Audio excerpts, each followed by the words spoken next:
Okay, this is hands down the most requested video ever. But here we are, the ultimate Warframe Railjack guide. Today, we will talk about how Railjack works, the best Railjack weapons, components, mods, intrinsics, crew members, your full one-stop shop. In short, if it has rails and jacks in it, we're gonna talk about it. Before though, I want to give a huge shout out to Fiatepoo for your unshaken dedication. This one goes out to you. Cheers also to our generous channel members, and now, let's jump right into it. First things first, how do you even gain access to a Railjack? Well, first of all, you need to play through the Warframe main story until you finish the quest called War Within. After that, you will gain access to the quest Rising Tide, which is the one where you construct your Railjack. To initiate the quest, you need to go into the dry dock and interact with a console. The dry dock, you can find that either in your clan's dojo, if you're in a clan and they have built the dry dock room, but alternatively, you can also go to the Saturn or Pluto relay, because there too you will find public dry dock rooms to use for everybody. As part of the mission, you will construct your Railjack piece by piece, and for that, you need Railjack-specific resources. These resources can either be farmed in specific ground missions, however that's pretty slow because only special enemies even drop them in the first place, so the much better way to get them would be by playing actual Railjack missions. Yes, that's right, even though you don't have a Railjack, you can already play Railjack missions. To do that, just go to your Railjack star chart right here, and then you will see the button called Join Any Crew. This way you can get the required resources much faster. Alternatively though, if you just don't want to go through this entire process, you can also go to the cash shop and buy a Railjack starter pack for I think 175 platinum. This will instantly give you a fully finished Railjack, and it will even mark the Railjack quest as already completed. You don't have to do it, the grind is not all that bad, just saying it is an option. But okay, now that you have unlocked Railjack and you own your own ship, the next parts of this video will be dedicated to all the different things, weapons, components, upgrades that go into building your Railjack for maximum power. And the first of those chapters, I want to dedicate to your armaments. Which are the best weapons, which setups to look out for. Before we get into the weapons though, a word from today's sponsor. But before you skip ahead, I think many of you will genuinely want to hear this. This video is sponsored by Rockfish Games, the developers of Everspace 2. And the only reason this came to be in the first place is because I bought the game a few weeks ago myself, and I liked it so much that I actually reached out to them for the sponsorship. See, Everspace 2 is what I can best describe as arcadey spaceship action RPG. Short, ASAR. Yeah, I'm still working on that. Anyway, point being, if you like piloting a Railjack in Warframe, then you will feel right at home here. It's literally the same WASD control scheme. Now, the special thing about Everspace 2 is that it is not your typical gacha mobile life service slop game. Instead, it is a purely single-player experience with a 30-ish hour main story where you can take control of multiple different ship classes to fight your enemies, from heavy gunships all the way to nimble scoutcraft. Every ship can then be outfitted with multiple different weapon types, skills, and items. And if fighting ever gets boring, then no worries. There's also spaceship races, asteroid mining, little puzzle sections, and you can even deliver ramen noodles via drone. All enhanced by these gorgeous backdrops and handcrafted environments. So yeah, if you like Railjack and you want to support a great indie studio, then try out Everspace 2. There's even a big sale happening right now on PC, PS5, and Xbox where you can get it for like $10 or so. There's even a free demo on Steam, so don't miss it, and now back to Railjack. When it comes to the Railjack weaponry, there is one very important topic that we need to discuss first. Just like with normal on-foot weapons, also Railjack cannons have different damage types, elements, and status effects. However though, unlike on-foot gameplay, the corresponding status effects of the elements are completely different in Railjack combat. I'm gonna put you a list on screen that shows which does what, however I don't want to go into detail here because I personally feel that damage types and specifically status effects absolutely don't matter at all in Railjack. So when it comes to picking your weapon of choice, it just comes down to the overall damage and usability. Okay, so any Railjack has 4 different types of armaments. You have the nose turret, this is the one controlled by the pilot, 2 swivel turrets on the side controlled by your crewmates, you have a missile slot, as well as the big forward artillery. Don't worry, we're gonna go over all of them, but I want to start out with the cannons that are used by the pilot and on the sides. So let's look at what we have. At the point of making this video, there are a total of 9 different cannon types that you can mount on your Railjack. These cannons don't differentiate between nose and swivel turrets, so you can put all of them in either slot. Just keep in mind, if you want to use the same type of weapon on both hardpoints, then you also need 2 copies of the same weapon. So let's take a look at what all those cannons do. The first type of armament would be the long-range projectile weapons. These shoot physical projectiles, so they're not hit scan, but they have a long range, and if you have good aim, then you can snipe enemies from far away. The first one would be the APOG, which is just your generic rapid-fire cannon. Has a decent fire rate and usable crit stats, but nothing special. Then we have the Carcinox, which is also a rapid-fire cannon, but one that deals toxin damage. The fire rate here is even higher, but the crit stats are lower to gain increased status chance. However, as we previously mentioned, status doesn't really matter all that much in Railjack, so they're not necessarily my favorite. Then we have the Glazio. This one is a cold damage cannon that deals heavy hits with high crit chance and crit multiplier. As a trade-off though, we have pretty low fire rate, so if you want to get the most out of this thing, then you gotta make every shot count. And lastly, we would have the Vord, which is technically one of the best cannons. This one shoots out electricity projectiles, and if we compare them to the stats of the previous weapons, the Vord definitely has the edge in overall DPS. So much for the projectile weapons. However, of course, we also have something for the hit scan fans. First of all, there will be the Photor. This one fires a hit scan laser beam with pinpoint accuracy. However, due to the fact that it is hit scan and you don't need to pre-aim, it comes at a cost, and that is damage. In general, the hit scan weapons on Railjack do have lower damage compared to the aforementioned projectile ones. However, one very cool advantage of the Photor is the fact that it has innate punch through. This, in most cases, isn't all that useful. However, there are specific enemies, for example Corpus cruise ships, that have shield drones around them. And with a punch-through weapon like this, you can go and attack them regardless. The Pulsar fires hit-scanning electrical pulses. Damage and crit stats are higher here compared to the Photor previously, however, the fire rate is much lower. Not necessarily a meta weapon, but still very easy to use. And lastly, for the hit scan guns, we would have the Talon, which is a rapid-fire weapon with spool-up mechanic. Starts out slow and then shoots much faster the longer you hold down the trigger. In my opinion, this one is the best overall hit scan weapon, and I personally like to put these on my side turrets because, especially with an NPC crew, these guys are pretty devastating. And then lastly, we have 2 more cannon type weapons, and these are, in my opinion, kinda because they are high damage but also very low range. The first one would be the Cryophon, which fires very slow moving cold projectiles that can bring the enemies to a standstill. Problem here again, there's no real need to do that because usually enemies only survive a second anyway, and even though it does really good damage, the slow projectile speed in combination with the low range, it's just overall not worth it in my opinion. And then the last cannon would be the Lathe, which is effectively a shotgun. High damage, good crit, very low range, and personal suggestion from my side, never use the Lathe or the Cryophon on your side turrets because it makes your side gunners effectively useless. They can hardly hit a thing then, they need some more range. But yeah, after all this yapping, you might be wondering, which weapon type should I go for? The good news here is that technically each and every one of those works. As long as you have a well-equipped Railjack, all of them are perfectly capable of making quick work out of any Railjack content. My personal favorites are the Talon if you want to go for a general-purpose hit-scan weapon, the Photor against shielded cruise ships, and the Vord as your general all-purpose pilot gun. I personally though have used the APOC for a long time too, and that worked just fine as well. You will probably see it in most of the gameplay footage in the background.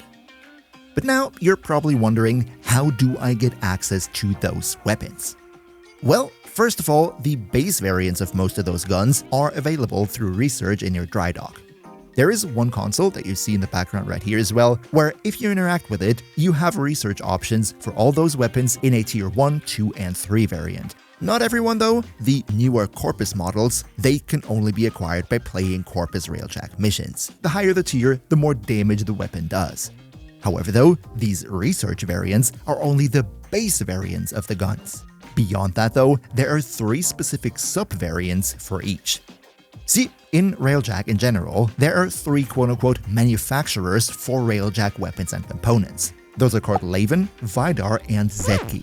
And for each weapon and each component, there is the standard version from the research terminal, as well as a Laven, Vidar, and Zetki subvariant. These subvariant weapons are objectively better than the standard ones from the terminal. However, you can't research them, but instead you have to find them as loot in your missions.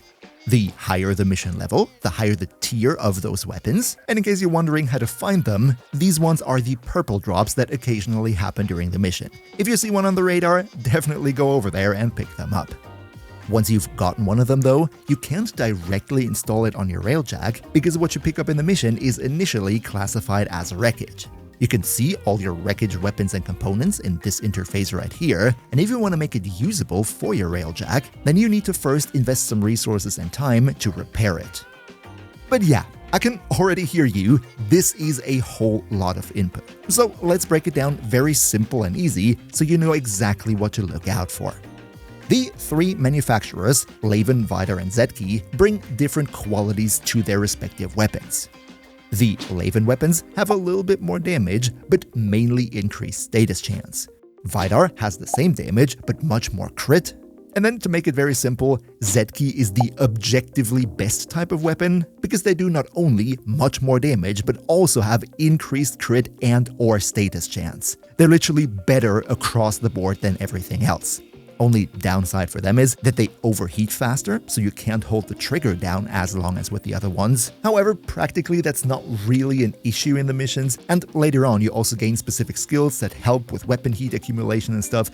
Long story short, if you want to have the best weapon, get a Zetki variant. However, in addition to having better stats compared to the standard variants, those specific manufacturer sub-variants, they also gain one additional random stat bonus in the Mark II and Mark III variant. This can either be more damage or additional fire rate. But yeah, let's say you've made up your mind. You want to have a Mark III Zetki APOC cannon with a fire rate bonus. How do you get that? Well, in the wiki, there is a drop table where it shows you which type of weapon drops in which type of mission by which type of enemy. And lastly, once you have the cannon of choice, there's only one more little detail that you need to know. Just like with Lich weapons, also with the Railjack weapons, the amount of bonus stat that you get varies. And if you want to have the absolute highest bonus, then also here you can use Valence Fusion to combine 2 of the same cannons into one with an increased stat. But yeah, finally, that's all the important information you need to know about the cannons for your Railjack. However though, if we think back 5 hours, there were also the missiles and the forward artillery. Don't worry though, there's really not all too much to say about those. The missiles, for example, only have 3 variants. We have the Gelvark, which is an arcing hit scan laser, the Melati, which is a barrage of quote-unquote dumb missiles that just fly straight ahead and don't seek any targets, and the Tycho Seeker, which would be your traditional guided missile. If you want, definitely go and try all of them out, see which one fits your playstyle best, but I personally find myself never really using my missiles anyway, which is why I just stuck with the Tycho Seeker. If there's ever a target I can't hit, I just lock on and fire a missile. Also, very good against shielded Grineer cruise ships, because you can just fire a missile at the target and the AoE of the explosion then hits the shield generator on the hull under the shield, which makes it very easy to bypass these defenses. And last but definitely not least, we have the Tunguska cannon, which is the forward artillery, and what this does is very quick and easy. This one has one use and one use only, and that is to charge and one-hit enemy cruise ships. Whenever you hit the engines of an enemy cruise ship with the artillery, that is a guaranteed one-hit. And as always, if you could leave a quick like for the video, that would be really helpful with the YouTube algorithm to deliver this big guide to more Tenno out there. Thank you so much for your support. Alright, you now have a PhD in Railjack armaments. Congratulations! However though, there's even more gear to talk about, and that would be the components. Now, before you just rage quit, the components are really not as deep as the weaponry. Every Railjack has 4 types of components: the shields, engines, armor plating, and the reactor. Just like with the weapons, you have the standard versions of those available as a research from the console, and then also here, from playing missions, you will get drops for them from the 3 manufacturers, Laven, Vidar, and Zetki. Before we get into the details though, what do those 4 gear pieces even do? Well, for the shields, it's pretty self-explanatory. The shields that you install into your Railjack influence the amount of maximum shields that your Railjack has, shocker I know, but also the shield recharge rate and delay. The engines then are responsible for the speed and acceleration, the plating gives you armor and maximum HP, and the only really interesting piece here would be the reactor. This one works like a buff for your Railjack's ability range, strength, and duration. Also here, the basic variants from the console only do basic stuff, and then the Laven, Vidar, and Zetki versions that you get as drops from the missions, they not only have the stronger and more interesting stats, no, the Mark III variants of them also gain 1 additional unique trait. So how about we just take a look at all of them, and afterwards I'm gonna tell you what I personally think is best. First of all, for the shields, this overview shows you which stats to expect from the 3 sub-variants, plus right here is a list of all the available unique traits based on manufacturer. The, in my opinion, best shield that you can get is the Laven one, because it has the highest capacity, plus it also has a chance to get the energy to shield conversion trait, which is essentially Railjack Brief Respite. However though, a honorable mention here would also be the Vidar one, because this can get the trait where you regain 50 shields for every kill. Can be useful too. For the engines, I personally don't really care all that much. Also here, this is the table that shows you which maximum speeds and boost multipliers to expect from all the manufacturers, and here would be the unique traits. I say just go for personal preference, because honestly, none of these traits seem all that game-changing to me. The armor plating, that though is very straightforward, because the only thing it influences is maximum HP and armor, and with those 2 figures we can of course calculate the effective hit points, giving us an objective result. That is that the Laven armor has the objectively highest effective hit points. However though, the Vidar one is not far behind, and honestly, the difference is barely noticeable. Just the Zetki is objectively bad, don't take that. But if you now think, wait, maybe the Zetki has a great unique trait available to it? No, because for whatever reason, armor platings are the only component that don't even have additional traits, so it's literally just health and armor. Lastly, the reactor, this is where it comes down very much to personal preference. The Laven ones are the ones that give you the most ability duration and a bit of strength. Vidar gives you a bit of duration and maximum range, whereas Zetki gives you a bit of range and maximum strength. None of these choices are objectively right or wrong, so it comes down to what you want for your Railjack abilities. Don't worry, we're gonna get into the abilities in a minute. My personal preference though would be the Laven reactor in combination with the Laven armor plating, because Laven reactors have a chance for a trait that gives you 25% more maximum shields if you combine it with a Laven hull plating. I'm not saying it's the only good option, by all means pick the reactor that suits your playstyle. Also here, similar to the weapons, this would be an overview on where to farm the different sub-variants of the components, and just like with the weapons as well, we can use Valence Fusion 2 to combine 2 of the same into 1 with increased stats. Now, we have discussed a lot of theory, the upgrades, the weapons, the everything. How about we take a look at how the whole Railjack thing works in practice? Let's take a quick walk around the ship so I can explain every station. This right here in the front is the pilot seat. Once you enter it, you can fly around and use the frontal turret to shoot at enemies. Behind it, we have the star map. This one right here is where you select your current Railjack mission. You can switch between missions and Railjack planets, do all the stuff here, and if you want to be done with your Railjack adventures, just click the dry dock, which will send you back to the dock and quote-unquote normal Warframe. A little bit further behind, we have the Tunguska cannon, the forward artillery. This one is what I previously said, the one that charges up and you can use it as a big bada boom laser to destroy enemy cruise ships, and it is always a one-hit if you manage to hit the cruise ship's engines. In the bottom left corner, you see the amount of dome charges, which is the ammunition for the Tunguska cannon. Right now, I'm using a mod that has a chance of not consuming any ammo. However, once this reaches 0, you need to go and craft more ammo. We're gonna get to that in just a second. In the room behind the cockpit, we have the airlock through which we can enter and exit the Railjack. Also, in here we have access to the 2 side turrets, which we can enter either on this side right here or back here. We can then take control of one of the side turrets and shoot at the enemies. Now, if we go into the back room, then we have 2 layers. Up here, we have access to the Railjack slingshot. This is, in my opinion personally, style over substance. It is another way of exiting the Railjack, just that it's not going into the normal Arcwing mode, but instead it shoots you out like a big bullet, and this way you can maybe board enemy cruise ships or also enemy stations without having to worry about, getting shot at by them. It is not bad, you can certainly do that, but in general, I personally just think it's not all that necessary. However, if we go down instead of up, then what we have right here is probably the most essential part of the Railjack, the forge. In the forge, you can craft different things. We have the aforementioned dome charges, which is the ammunition for the forward artillery. We have munitions, which is ammo for our missiles. We're probably never gonna do that because we don't use missiles all that often. We have hull restore, which essentially uses resources to give us more health. In my opinion, not necessary. And we can craft energy to give our Railjack more energy. Also here, not really necessary, and we're going to get into why that is in just a second. The only other thing that I use quite a lot would be Revelite right here. Let's talk about why that is so important.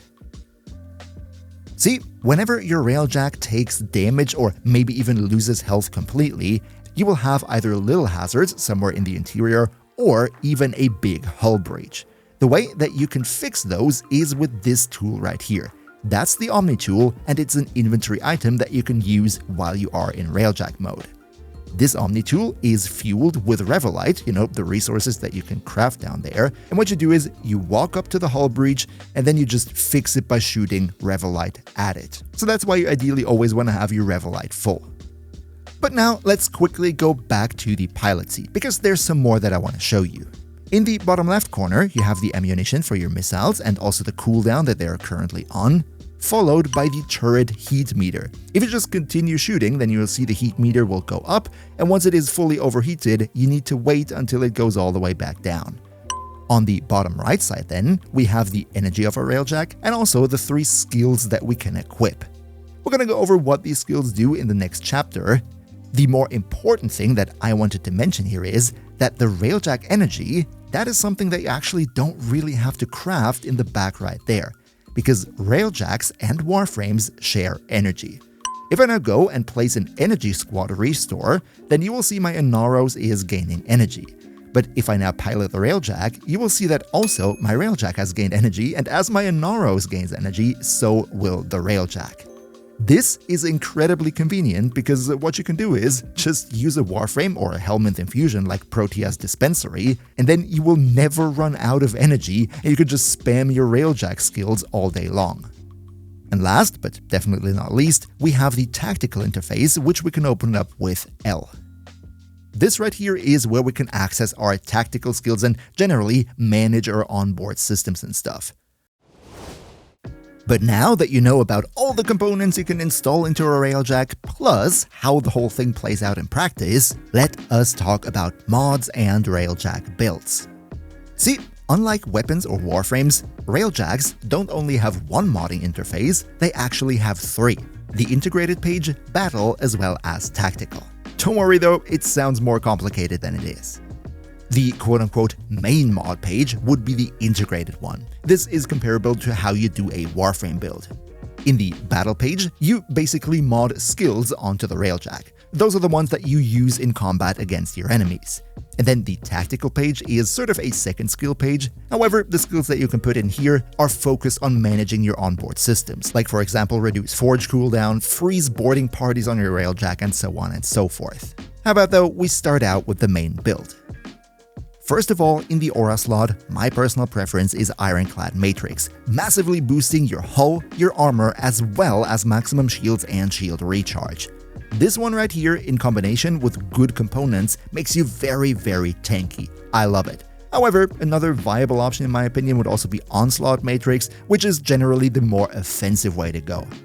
Then, in order for my Railjack to not feel that slow and heavy, I use Ion Burn to overall increase my boost speed, as well as Conic Nozzle, which increases normal flight speed. For the damage output and in general my offense, I go for Hyperstrike, which just increases my turret's damage, Section Density for critical damage, as well as Predator for turret critical chance. If you wanted to, you could also use faction mods to even further increase your damage, but I personally just never found it to be all that necessary. Your damage is fine as is. For the other offensive mods like Protective Shots for example, that's viable too if you want to go for it. I personally just prefer an all-round build that goes into speed, defense, and offense at the same time. What is very convenient in my opinion though, would be Artillery Cheap Shot. This in my opinion is the single best Railjack mod in the game.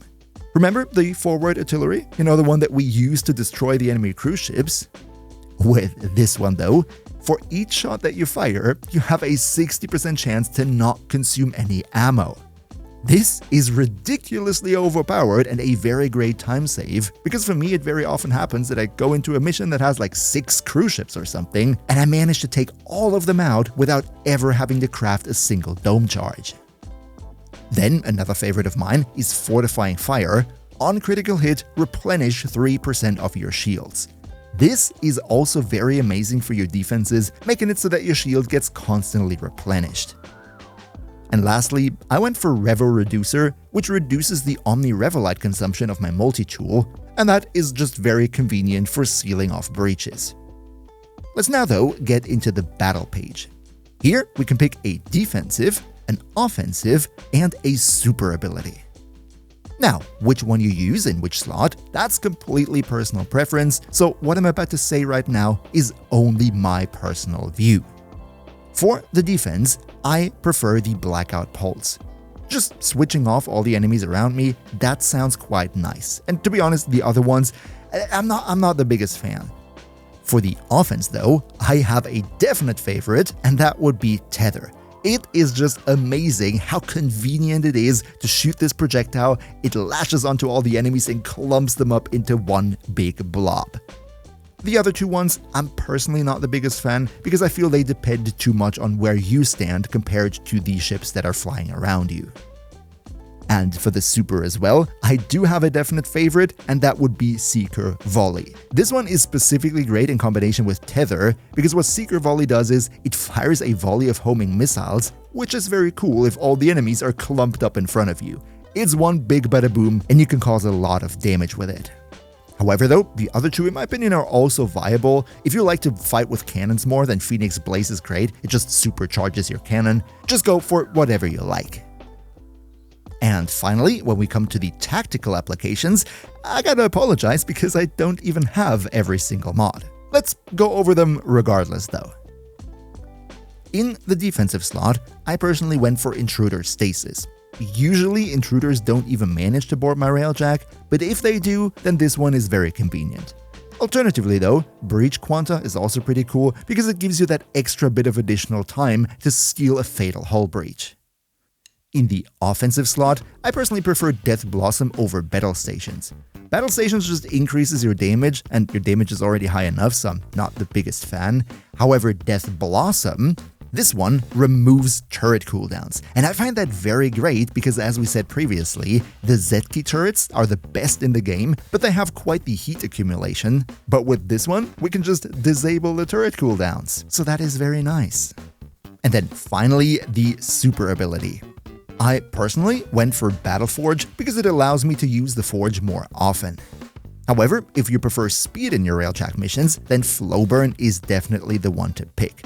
Void Cloak though, that can be viable, especially if you go for components with the unique trait that give you something while you are cloaked. In that case, this is very, very good. I've also heard voices online that say while their Railjack is still low level and a bit squishy, Void Cloak can be really helpful to, eat less enemy fire.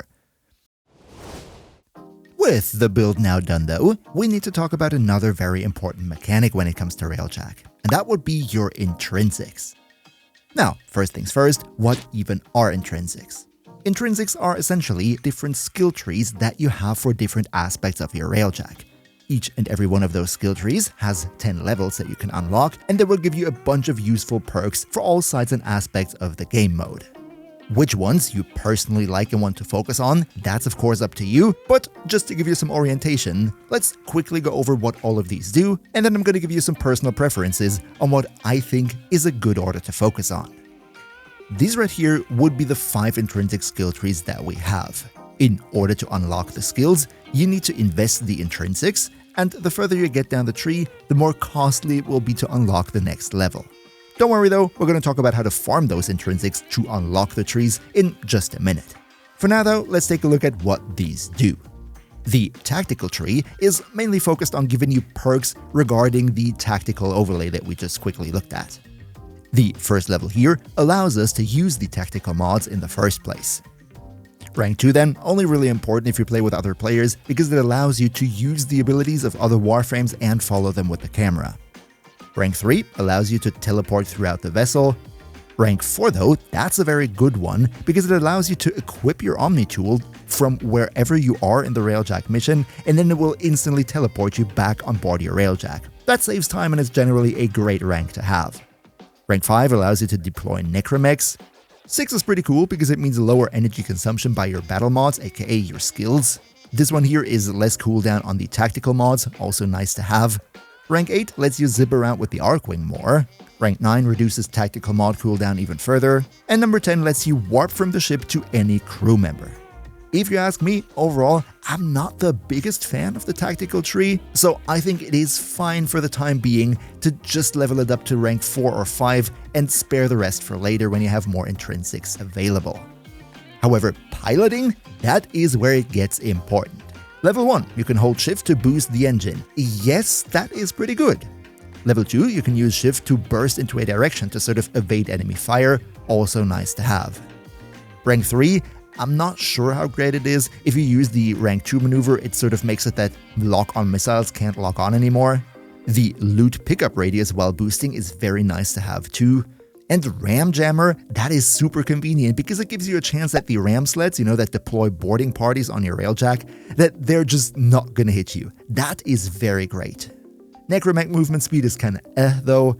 Arcwing speed also Ramming speed, I rarely ever ram into anything, so that bit of extra damage is whatever. However, rank 10 is pretty nice, with the double tap space to instantly translate the Railjack forward, gives you even more speed to cross those big distances. I think overall I would recommend going piloting up to rank 6 and maybe come back later for the rest. Gunnery. This one also has quite a lot of good stuff for us. Rank 1 is, in my opinion, the most important Railjack skill to pick out of all, because it gives you a lock-on indicator to where you need to pre-aim in order to even hit the enemies. Without this thing, you're not going to hit the broadside of a barn. Rank 2 is cool when you want to be the crew gunner on the side turrets because it allows you full 360 rotation. Arcwing Slingshot is the one that I previously showcased. This one unlocks it. I don't think it's important, but we want to have some later levels as well, so we're going to have to pick it if we want it or not. Rank 4, also not a big fan.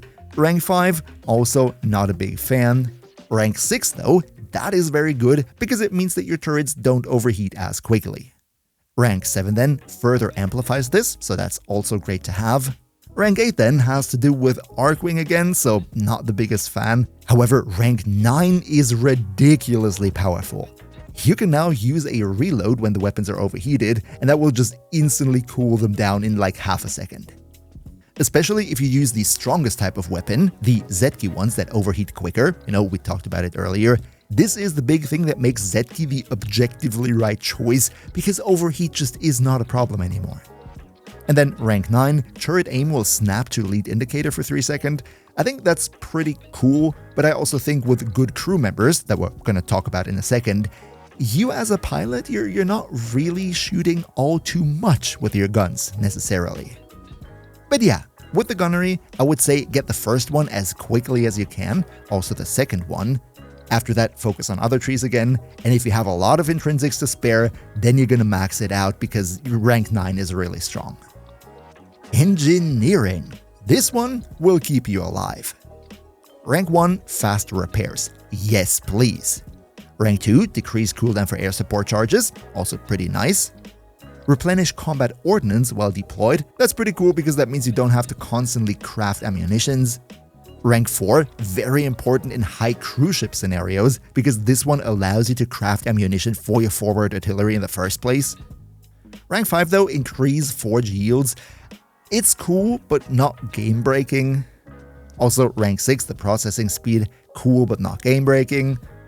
Arcwing defense, so Necromech, and rank 10 then is the OP one, which allows you to remotely repair onboard hazards. However though, my overall recommendation would be to first focus on getting up to level 4 pretty quickly, and then the rest you can take it easy at your own pace. And last, but definitely not least, let's talk about the one command tree, the only one that I actually maxed out, because this one, honestly, I think this one is the biggest strength increase for any Railjack scenario. Command will allow you to hire NPC crew members to take roles on your ship. This is not only very cool for solo players, but these crew members are so ridiculously strong at higher levels, no player can even hope to be up to the same level as those guys. Rank 1 gives you the first crew member. Rank 2 allows you to give them an additional skill point. We're gonna get to that in the next chapter when we talk about crew members.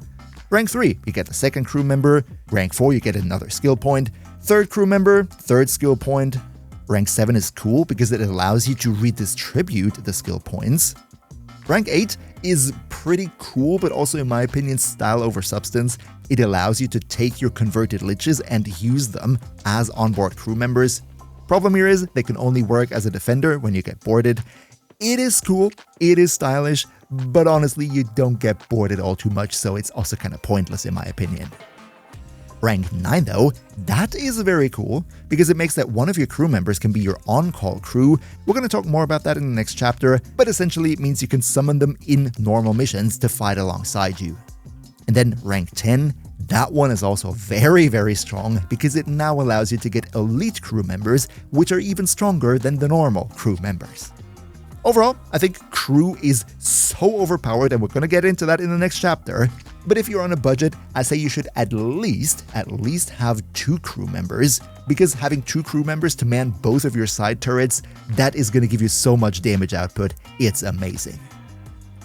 Before we go on to the next chapter though, 2 more quick things I wanted to mention.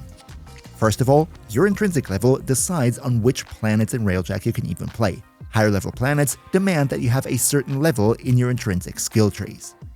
And then more importantly, how do you even farm those intrinsics quickly? Well, it's actually pretty straightforward. Intrinsics are directly tied to your experience gain during the mission. So naturally, stuff like Affinity Booster, Affinity Blessing, yada yada yada, that increases your income. One tactic that is pretty cool would be the survival runs on Luckless Expanse in Venus Proxima, because that is essentially a normal Warframe mission and makes experience gain pretty easy. What is also cool is going into Veil Proxima later on, the highest level area, where enemies give you a bunch of experience. One thing you can do is just quickly zip in, use your Seeker Volley skill to quickly take out all the fighters, and then abandon the mission.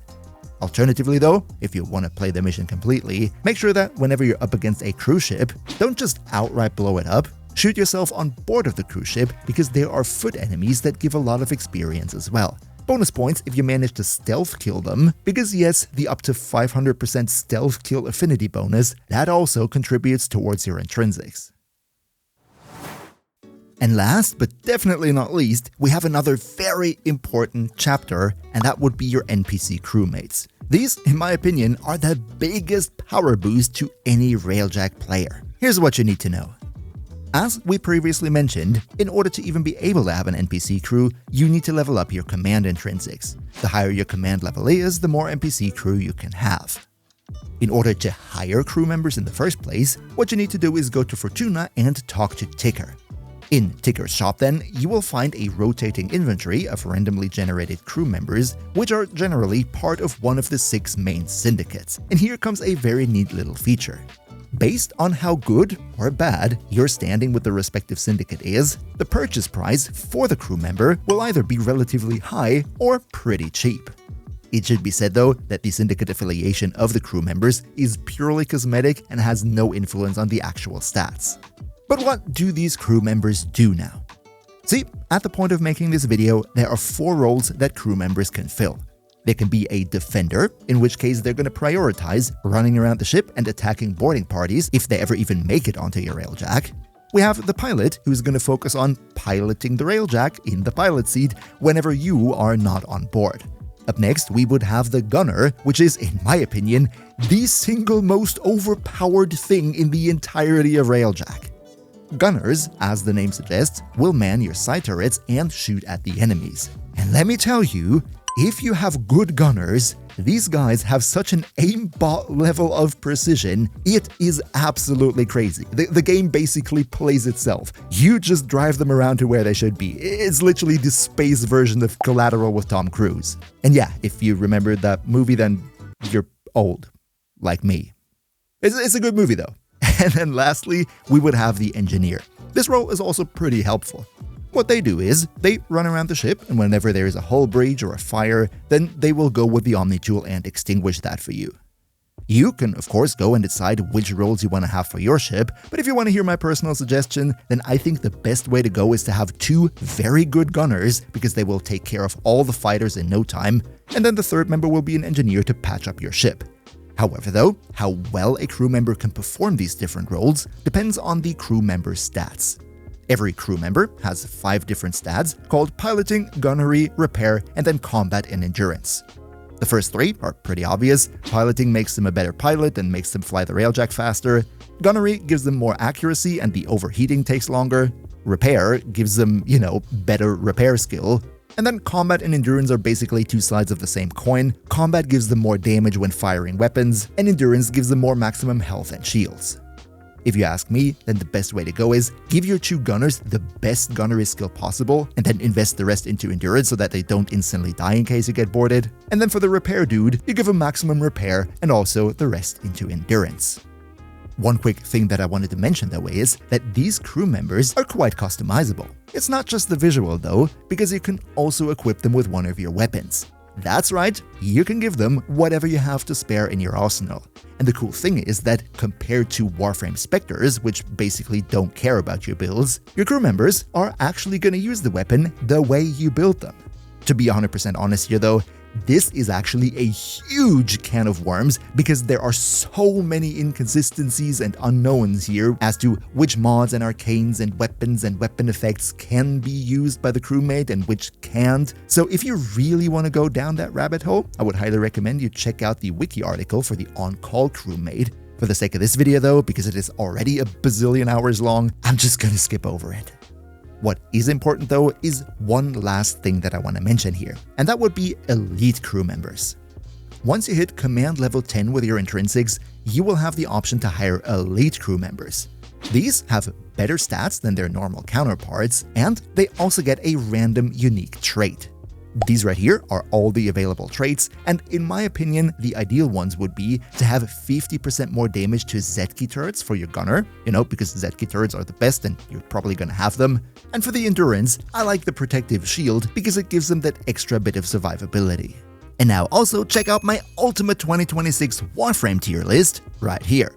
Another massive shout out to Niels V, Demon Lord Zell, Demon Emperor, Emperor Prime, Nost Linux Gaming, Turtle Pier, Underkanio2, Skylar Bowser, Mihawky, Socrates the Almighty Rat, Leo Morazaki, Shadow Lockhart, Herrn Tages, Peter Sader, Boomia1, Mr. Games, Zave, Awendai, Zengen, Quax, Henrik 5984, Blue Eagle 98, Hearthwield, Everin 8802, Gabriel Tevez, Yako Ivan Gonzalez, Candy Fox 19, and all other generous channel members for your continuous support. We see each other hopefully in the next one, and until then, good loot.